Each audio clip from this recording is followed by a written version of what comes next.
Hi everybody, this is Lori with Fluid Artistry by Lori. Thanks for stopping by my studio today. I'm glad you did. Today we're going to take a look at a painting in my series of the black and white background with a splash of color, at least that's the idea, over the black and white. I'm using the same colors in all of the paintings in the series, and this is the second one. So if you haven't seen the first one, maybe you want to take a look at that. I will post it at the end of this video for you so that you can see it. But I'm starting out today with just putting down my white base coat, and I'm realizing as I'm putting it down that it's a little thicker for what I had in mind here. I was going to use the blow dryer, which I did.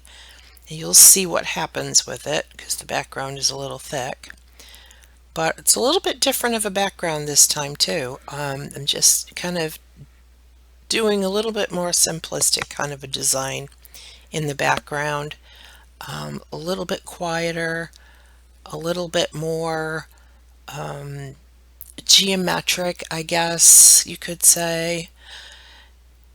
And as you can tell, I've raided my kitchen again. I actually have used this fork before, but that was before I started videoing my paintings. And it kind of leaves a really cool little design through the black paint. If you're watching this on your cell phone, I'm sure you can't see it, but if you put it up, cast it up on your TV or on a computer, you'll be able to see better what's going on, or just wait till the end and you'll see it then too. And I'll have some close-ups for you. This painting goes through a lot of major transitions. It took a while to get to a point where I was happy with it, and I decided to show it all to you anyway, because why not? I mean, it just proves that we shouldn't give up on any of our paintings. So I'm showing you the good, the bad, and the ugly, but at the end I think it turns out pretty well. So I'm laying down the color now. That is my custom purple. I tried to make a maroon and I came out with a purple before I got to maroon that I really, really loved. So I kind of split the paint in half and continued on with half of it to look for the maroon.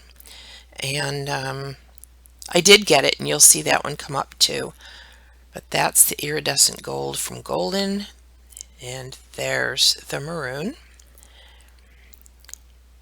It's kind of hard to see the colors. They kind of look all the same right now, but you'll see them as we go along.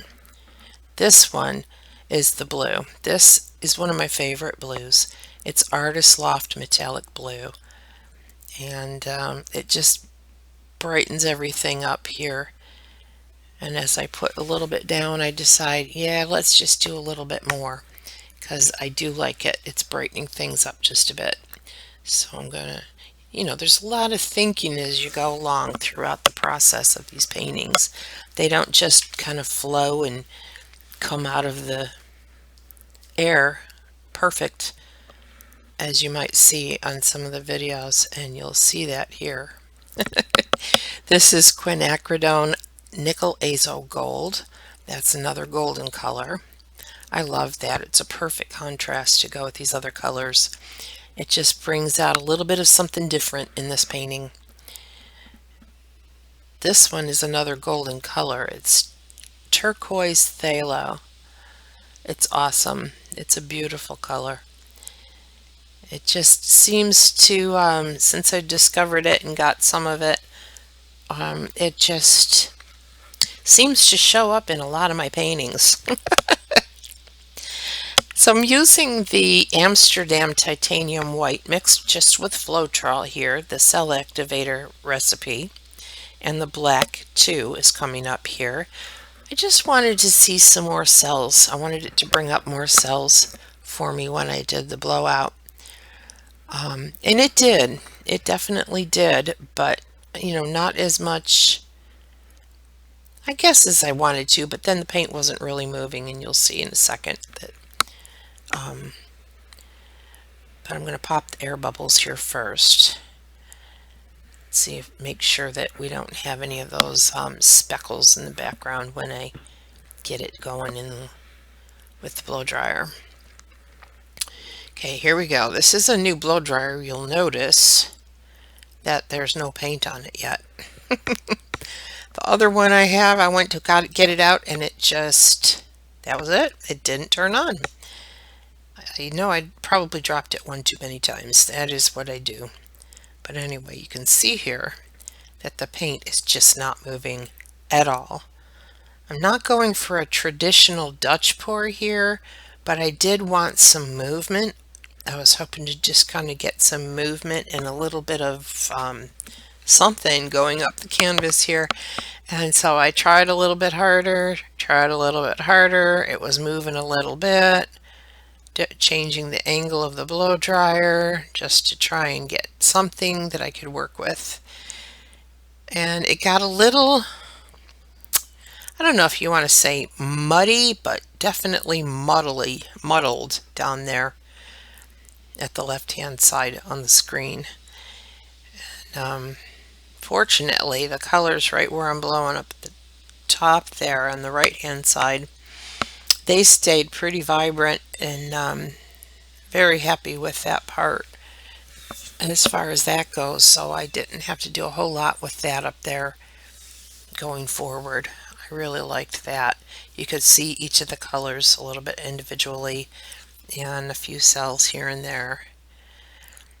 So I wanted to soften the edges, so I got out my silicone straw. It's a smoothie straw I picked up at Target, a set of 6 of them. And so I'm softening out the edges and hoping that that will give me more of what I was looking for. But I kept going because, you know, you just don't quit and give up. You got to keep going. And it just wasn't looking like I wanted it to look. You know, I don't go into these paintings expecting something exactly like what I have in my mind, because that just doesn't happen. Not usually anyway. It just, you have to kind of go along with what the paint is doing, what, you know, and, accepting that there's going to be changes along the way.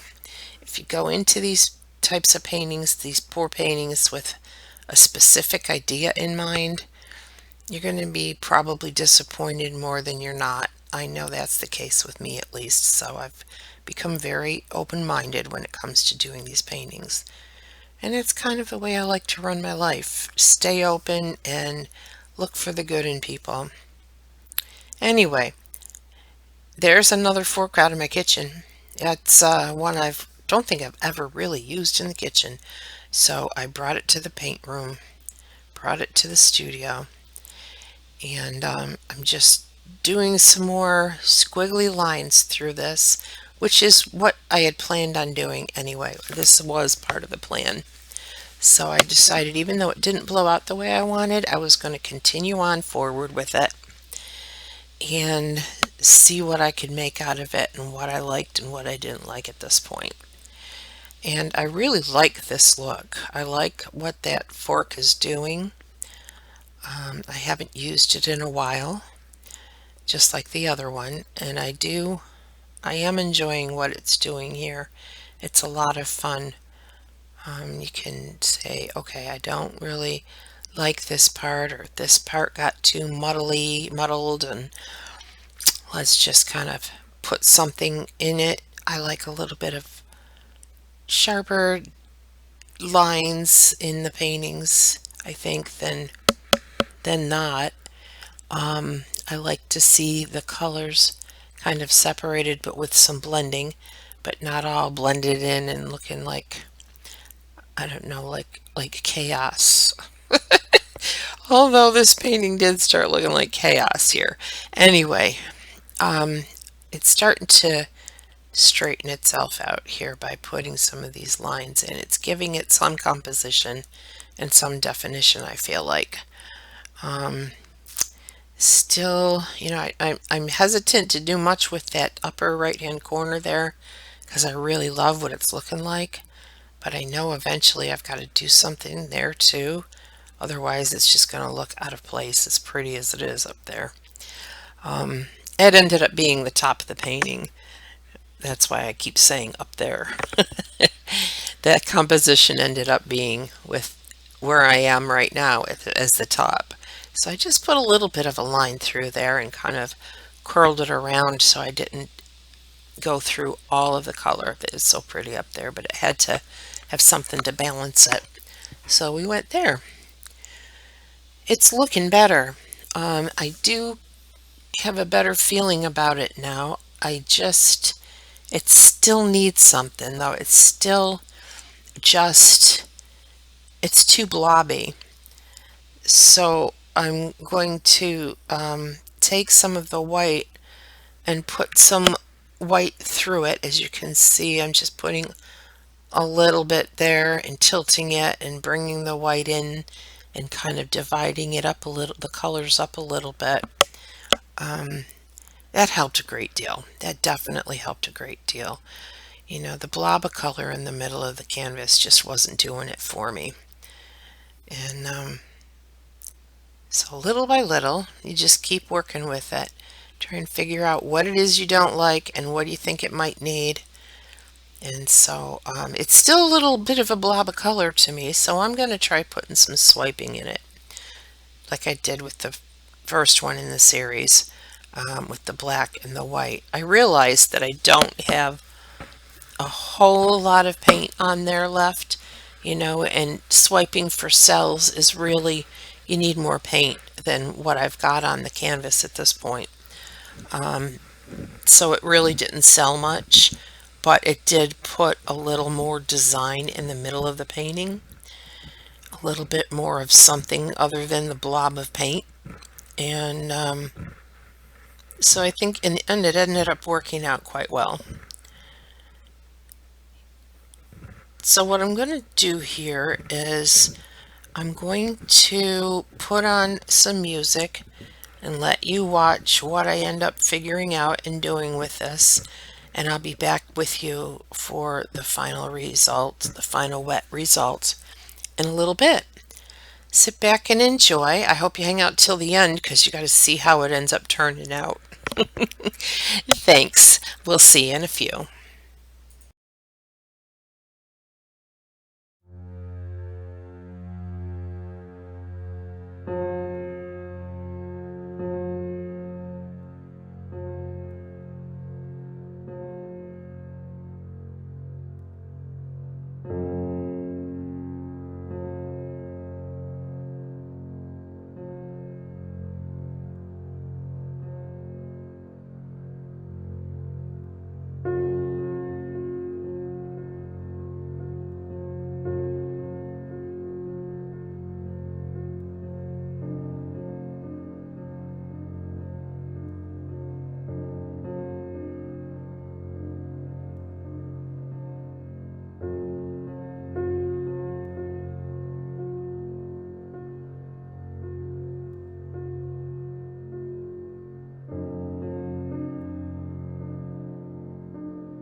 So here's the final wet result. I didn't think I was going to be able to save this one. It wasn't at all what I intended to do, really, but that's okay. I love it. I absolutely love it. The paint, I knew I was in trouble when I first put the base white down because it was too thick. I just knew it wasn't going to blow out right. But anyway, I did blow it out anyway. I got my swirls in the background, and then it was just trying to fix the fact that it was just too harsh and the composition just wasn't there. And then the black cell activator and even the white, they didn't sell. Look at that. Not sure why. They did earlier, but look at the little flowers from the balloon kisses. They just make it. They brought out the color, put the composition in there. I just absolutely love the balloon kisses. It's amazing what they can do for a painting. When you think all is lost, you do this. Look at the little black and white one. The monochromatic. That is just cool. I love them. It brings everything together, makes everything more cohesive. And I still have the black and white background with the colors. Same as the one I posted last week, but very different. This will not be a diptych, that is for sure, with last week's. If you didn't see last week's yet, check it out. I will post it at the end here. It's probably going to pop up any second. I love the brightness of the colors up here. So it has the same kind of story for me. The world is black and white, but this one has a little more light in the background. But the colors are coming out. Colors are blossoming. So show your colors. Show your bright light. Show the love that we all need in the world right now. It really is needed. We got this. Everything's going to work out just great. I know it will. I just know it will. Anyway, I'm back on my soapbox again, aren't I? So anyway, there we are. Thanks for hanging with me today. And let me know if you liked this one. If you do, give me a thumbs up. Let me know which one you like better, the one here or the one from last week. I'll post a picture of that at the end too. Thanks for hanging out. Take care of yourselves. Love you much. See you next time. Bye.